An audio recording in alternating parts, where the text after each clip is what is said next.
예, 김대기 선생입니다.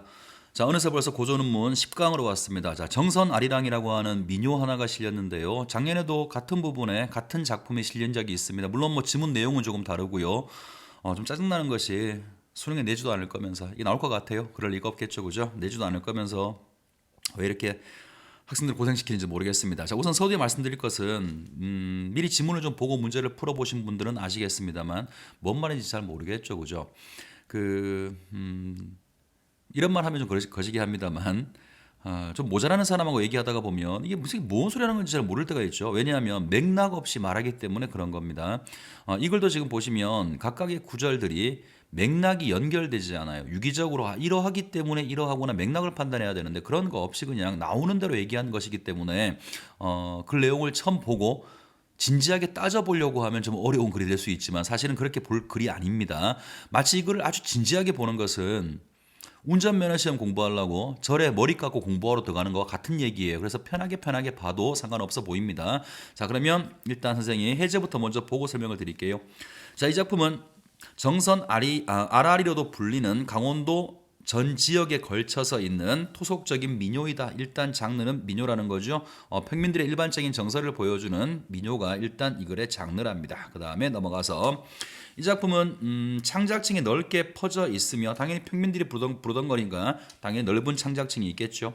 가사 또한 풍부한 편이다. 자, 그 다음 잘 보세요. 특히 노랫말은 매우 생산적이어서 자, 이 말이 되게 좋은 말처럼 보이죠. 그래서 그렇게 보이지 않습니다. 좀 더 갑시다.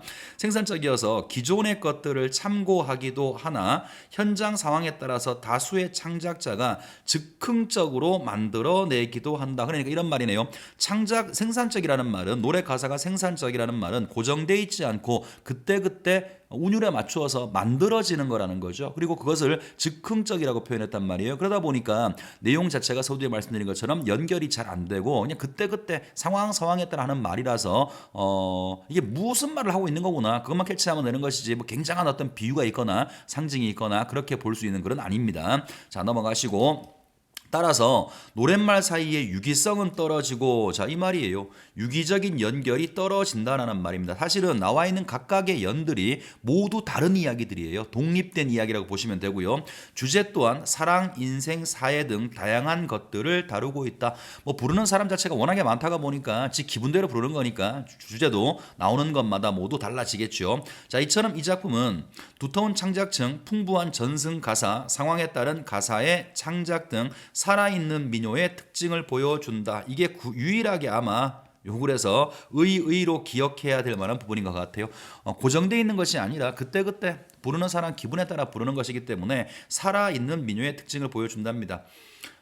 제시문은 85년 7월 12일 강원도 정선군 동면 석곡 1위에서 수집된 노래 중에 일부이다라고 했어요. 뭐 뒷부분은 중요한 부분이 아니고 자, 어쨌든 고정되어 있는 가사가 아니라 그때그때 상황에 따라서 달라지는 가사들, 좋게 말해서 가사의 내용이 풍부하다 혹은 생산적이라고 말할 수가 있고 정확히 말하면 가사 사이에 유기성이 떨어진다라는 거죠. 자, 이런 작품을 통해서 살아있는 문학으로서 민요의 특징을 알 수 있다는 겁니다. 자, 그러면 첫 번째부터 읽어볼게요. 명사심리 아니라면 해당하는 외피나 자, 별거 없죠. 해당어가 폈어요. 해당어가 폈는데 해당어가 핀 곳이 명사심리인 모양이죠. 명사심리 뭐냐면요. 해변, 모래사장을 이야기하는 거예요. 그러니까 이 구절을 다른 말로 고쳐볼게요. 해당하는 모래사장에 핀다 이런 말이죠. 자, 그 다음에 못춘 3월이 아니라면 두견새는 왜 우나. 지금 두견새가 울고 있어요. 왜 우냐 하면 지금이 못춘 3월 봄이기 때문에 두견새가 운다라는 거죠. 그래서 이걸 한번 정리해 드리려고 봤더니 저도 마땅한 말이 떠오르지가 않아요. 그래서 봤더니 그 EBS 해제에서는 이거를 자연의 섭리라고 이야기를 했죠. 그죠? 설마 이거 노래를 부르는 사람이 자연의 섭리라고 하는 대단한 걸 전달하려고 굳이 이걸 부르진 않았을 거예요. 그냥 입에서 나오는 대로 얘기했을 텐데 그 내용을 굳이 정리하자면 자연의 섭리라는 거죠. 무슨 말이냐면 꽃은 해당하라는 꽃은 모래사장에 피게 되는 거고 두견새는 봄에 운다라는 뜻입니다. 심각하게 고민하지 않아도 되는 부분입니다. 자, 다음으로 갑시다.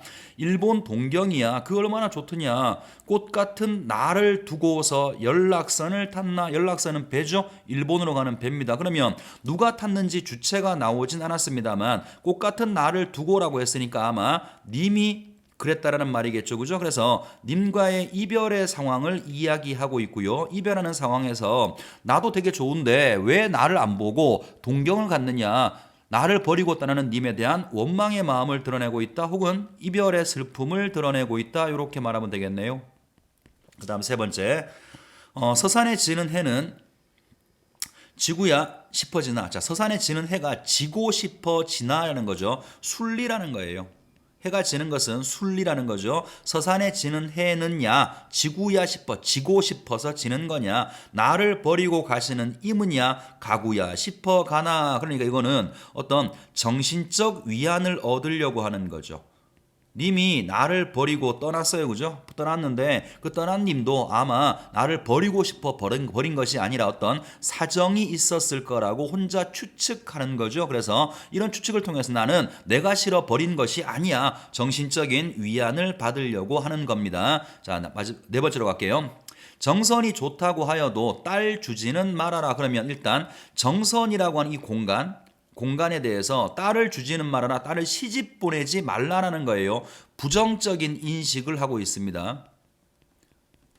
자, 왜냐하면 강남밥 사절치기에 어금니가 다 빠졌구나. 물론 강남밥 사절치기가 뒤에 설명이 되어 있습니다만, 만약에 이게 설명이 안 돼 있다라고 하더라도 밥이에요. 그죠? 이 밥을 먹으면 어금니가 다 빠진다고 했으니까 거친 음식이겠죠. 그죠? 그래서 정선 사람들의 어려운 삶에 대한 한탄이 나와 있다라고 말할 수가 있겠죠. 자, 마지막 갑니다. 정선의 구명, 정선의 옛날 이름은 무릉도원이 아니냐. 무릉도원은 신선들이 사는 어떤 세계라고 알려져 있어요. 그러니까 옛날 이름을 보면 이곳이 매우 긍정적이고 살기 좋은 세계인 것처럼 그려지고 있다라는 거죠. 언제? 과거에 그랬다는 것이고, 그런데 도원은 어디 가고, 이거는 현재 얘기하고 있는 거죠. 현재 상황. 도원은 어디 가고, 무릉도원, 신선의 세계는 다 어디 가고, 산만층층하구나. 이것이 아마 지리적 특징이겠죠.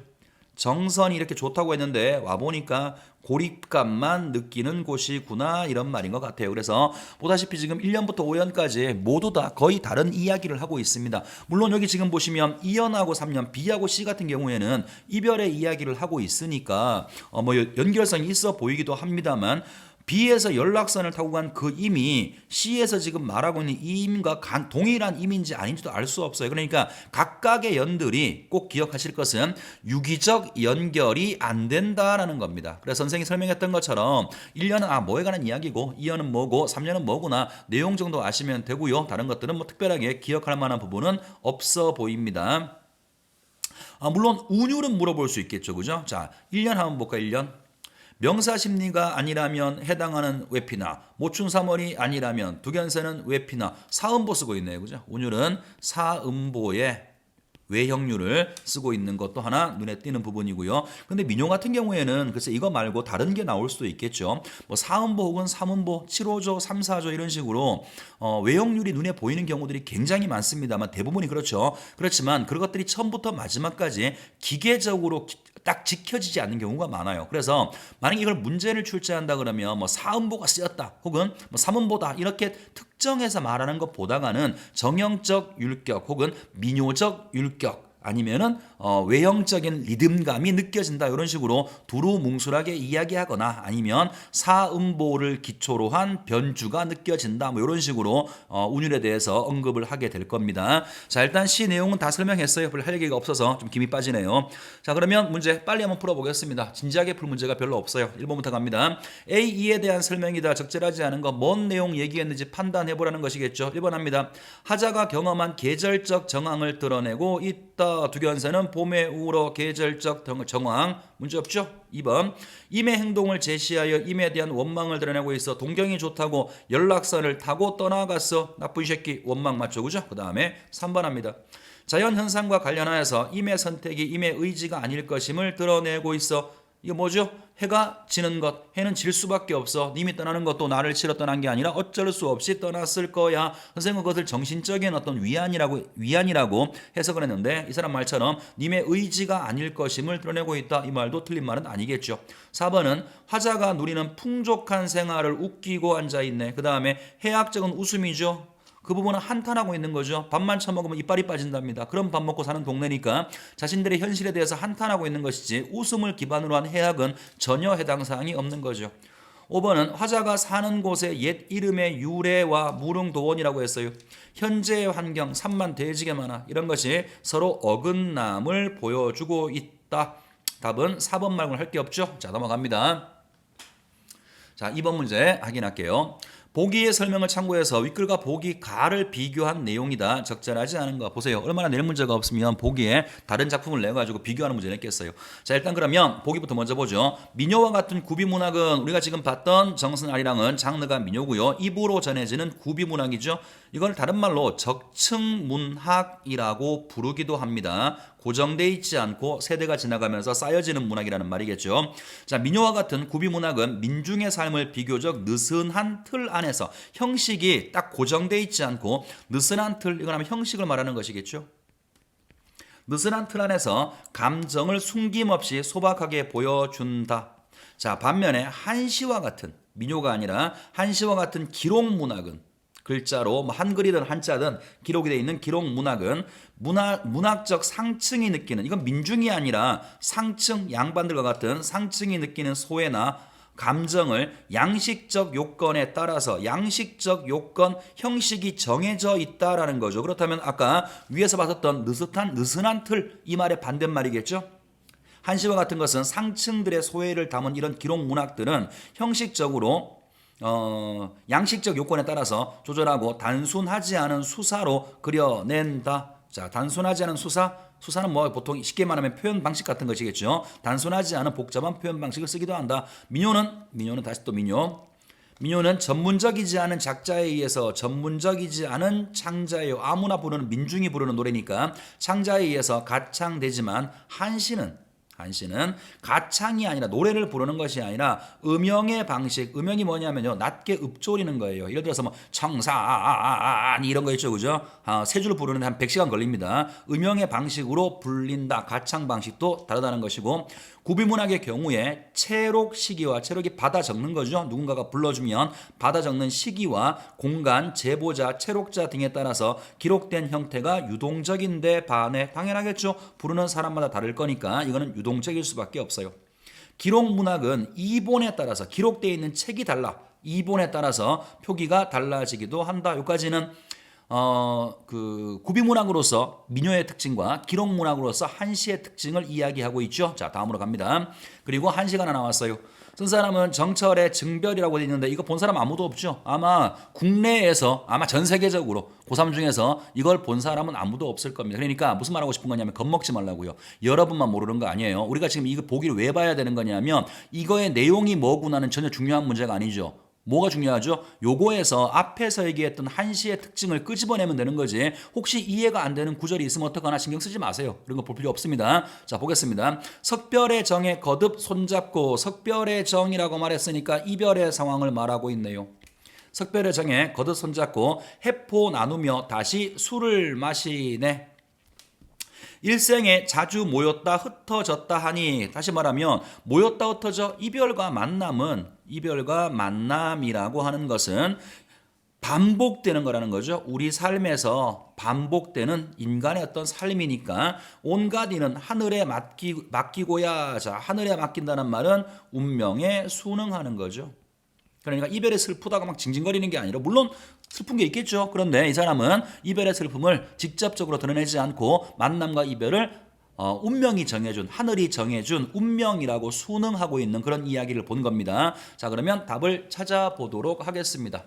자, 별것도 아닌 문제인데 문제는 보기는 되지게 기네요. 자, 1번 윗글과 가는 모두 각각의 양식적 틀로 구현되고 있는데, 그렇겠죠. 민요의 양식이 있을 거고 한시의 양식이 있겠죠. 윗글은 느슨한 형식, 민요는 느슨한 형식을 취하고 있는 반면 기역은 한시의 양식적 요건을 지키고 있다.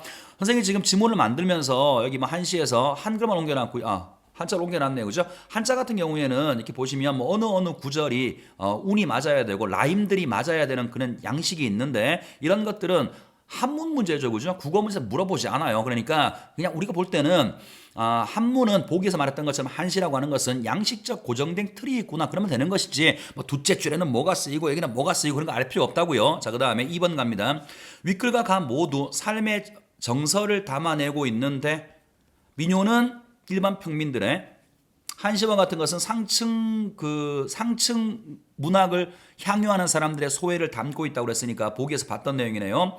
윗글은 이별과 가난의 고통을 그대로 드러낸 반면 직접적으로 한탄한 반면 가는 이별의 슬픔을 운명으로 전가하여 감정을 조절하고 있다. 이런 수사법을 쓴다라는 거죠. 자, 3번 윗글과 가는 모두 미각적 이미지를 활용하여 아까 그 가에서는 밥 얘기 나왔었고 이빨 빠지는 밥. 그 다음에 지금 봤던 부분에서는 술이 있었죠, 그죠? 활용해서 수사적 효과를 주고 있는데, 여기까지 오케이. 윗글은 미각을 통해 긍정적 소에 밥 먹으면 이빨 빠지니 어떻게 긍정이에요? 볼 것도 없죠, 그죠? 답은 이미 3번입니다. 나머지를 가볼게요.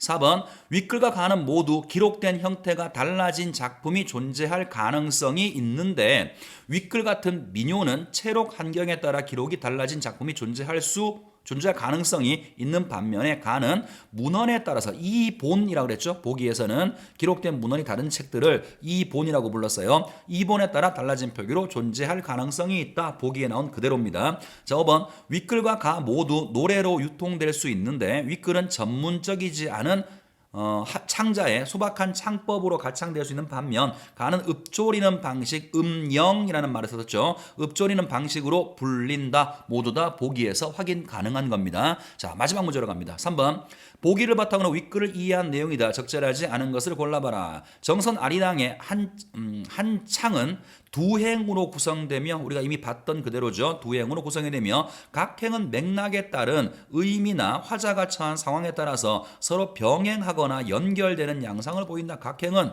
병행이나 연결의 양상을 보인다.